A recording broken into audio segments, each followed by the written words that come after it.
Guys, എല്ലാവർക്കും സുഖല്ലേ? പട്ടാണി gravy ഉണ്ടാക്കുമ്പോൾ എല്ലാവരുടെയും പ്രശ്നം ചാറിന് കൊഴുപ്പില്ല എന്നുള്ളത്. ഇന്ന് നമ്മൾ പട്ടാണി ഗ്രേവിയിൽ 2-3 ടിപ്സ് ആഡ് ചെയ്യുന്നുണ്ട്. ഇനി നിങ്ങൾ പട്ടാണി ഗ്രേവി റെഡിയാക്കുമ്പോൾ ഈ രീതിയിൽ ഒന്ന് റെഡിയാക്കി നോക്കൂ. എല്ലാവർക്കും ഒരുപാട് ഇഷ്ടമാവും ചെയ്യും, അപാര ടേസ്റ്റുമാണ്. നിങ്ങൾ എത്രയാണോ ഗ്രേവി ഉണ്ടാക്കുന്നത് അതനുസരിച്ച് പട്ടാണി കുതിർത്തി വെച്ചോളൂ. ഓവർനൈറ്റ് കുതിർത്തി വെച്ച പട്ടാണിയാണ്. ഇത് മാറ്റി വെച്ചിട്ട് ഒരു അരപ്പ് റെഡിയാക്കാം. 6 പച്ചമുളക്, എരിവിനനുസരിച്ച് പച്ചമുളക് ചേർത്തോളൂ. ഒരു കഷ്ണം ഇഞ്ചി ചതച്ചതാണ് കേട്ടോ ഇഞ്ചി. 4 വെളുത്തുള്ളി, 2 തക്കാളി നല്ല ഫൈനായിട്ട് അരച്ചെടുത്തിട്ട് വരാം. അരച്ചെടുത്ത തക്കാളി മിക്സ് ഒരു പാത്രത്തിലേക്ക് മാറ്റുന്നുണ്ട്.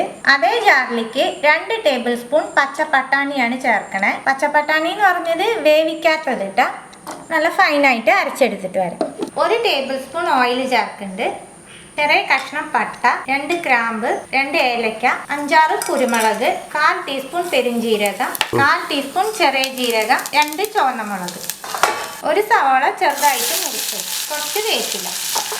സവാള നല്ല സോഫ്റ്റ് ആക്കി എടുക്കണം. സവാള കളർ മാറി വരുമ്പോൾ പൊടികൾ ആഡ് ചെയ്യാം. 1/4 ടീസ്പൂൺ മഞ്ഞൾപ്പൊടി, 1/2 ടീസ്പൂൺ മുളക് പൊടി, 1 ടീസ്പൂൺ മല്ലിപ്പൊടി, 1/4 ടീസ്പൂൺ ജീരകപ്പൊടി, ഗ്രേവിക്ക് ആവശ്യമായിട്ടുള്ള ഉപ്പ്. പൊടികളുടെ പച്ചമണം പോണ വരെ ഒന്ന് കുക്ക് ചെയ്യാം. പൊടികളുടെ പച്ചമണം പോയിട്ട് നമ്മൾ അരച്ച് വെച്ചേക്കണ തക്കാളി പേസ്റ്റ് ചേർക്കുന്നുണ്ട്. തക്കാളി പേസ്റ്റ് ചേർത്ത് മിക്സ് ചെയ്തിട്ട് എണ്ണ തെളിഞ്ഞ് വരുന്ന വരെ നമുക്കൊന്ന് കുക്ക് ചെയ്തെടുക്കാം. തക്കാളി ചേർത്ത് എണ്ണ നല്ലോണം തെളിഞ്ഞ് വരുമ്പോൾ നമ്മൾ അരച്ച് വെച്ചേക്കണ പട്ടാണിയുടെ പേസ്റ്റ് ചേർക്കുന്നുണ്ട്. ഇതും ചേർത്ത് മിക്സ് ചെയ്ത് കൊടുക്കാം. ഇതിലേക്ക് നമ്മൾ കുതിർത്തി വെച്ചേക്കണ പട്ടാണി ചേർക്കുന്നുണ്ട്. എല്ലാം നല്ലോണം മിക്സ് ചെയ്യാം. ആവശ്യത്തിന് വെള്ളം ചേർത്ത് കൊടുത്ത് നമുക്ക് 2 വിസിൽ വിട്ടെടുക്കാം. എന്തോരം ഗ്രേവി വേണോ അതനുസരിച്ച് വെള്ളം ചേർത്തോളൂ കേട്ടോ. കറി തിളയ്ക്കാൻ തുടങ്ങുമ്പോൾ അടച്ച് വെച്ച് 2 വിസിൽ വിട്ടെടുക്കാം. 3 വിസിൽ വിട്ട് ആരൊക്കെ പോയിട്ടുണ്ട് കേട്ടോ. അടിപൊളി ഗ്രേവിയാണ് കേട്ടോ ഇത്. നിങ്ങൾ ശരിക്കും ട്രൈ ചെയ്ത് നോക്കേണ്ട ഒരു കറിയും കൂടിയാണ്. നിങ്ങൾക്ക് വേണമെന്നുണ്ടെങ്കിൽ കുറച്ചും കൂടി ഗ്രേവി കൂട്ടാം. ഒന്ന് ഫ്ലെയിം ഓൺ ആക്കി കൊടുത്തിട്ടുണ്ട്. കുറച്ച് മല്ലിയില ഇടാം. 2 വേപ്പിലയും കൂടി അതിൽ മിക്സ് ആയിട്ടുണ്ട് കേട്ടോ. 1/4 ടീസ്പൂൺ ഗരം മസാല ചേർക്കുന്നുണ്ട്. എല്ലാം കൂടി ഒന്ന് മിക്സ് ചെയ്ത് കൊടുക്കാം. എനിക്ക് ചാറ് കറക്റ്റാണ് കേട്ടോ. ചാറ് കൂടുതൽ വേണമെങ്കിൽ അതനുസരിച്ച് വെള്ളം ചേർത്തോളൂ. നമുക്ക് ഈ കറിയിൽ ഒരു സ്റ്റെപ്പും കൂടി ചെയ്യാനുണ്ട്. 1 ടീസ്പൂൺ ബട്ടർ ആഡ് ചെയ്യുന്നുണ്ട്. കുറച്ച് ഓയിൽ, ബട്ടർ കരിയാണ്ടിരിക്കാനാണ് ഓയിൽ ആഡ് ചെയ്യുന്നത്. 4 വെളുത്തുള്ളി ചതച്ചതാണ്. വെളുത്തുള്ളി ഒന്ന് കളർ മാറണം.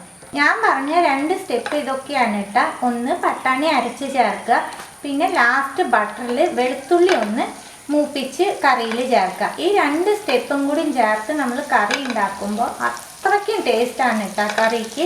തീർച്ചയായിട്ടും എല്ലാവരും ട്രൈ ചെയ്ത് നോക്കണം. ഫ്ലെയിം ഓഫാക്കിയിട്ട് ഈ കറിയിലേക്ക് ചേർത്ത് കൊടുക്കാം. എല്ലാം ഒന്ന് മിക്സ് ചെയ്യാം നമുക്ക്. ഇത്രയേ ഉള്ളൂ കേട്ടോ. സിമ്പിളായിട്ടുള്ള കറിയാണ്. നല്ല ടേസ്റ്റുള്ള കറിയും കൂടിയാണ്. തീർച്ചയായിട്ടും എല്ലാവരും ട്രൈ ചെയ്ത് നോക്കണം. ട്രൈ ചെയ്ത് നിങ്ങളുടെ ഫീഡ്ബാക്കൊക്കെ അറിയിക്കുക. പുതിയ റെസിപ്പി ആയിട്ട് അടുത്ത വീഡിയോയിലാണ്. See you. ബൈ.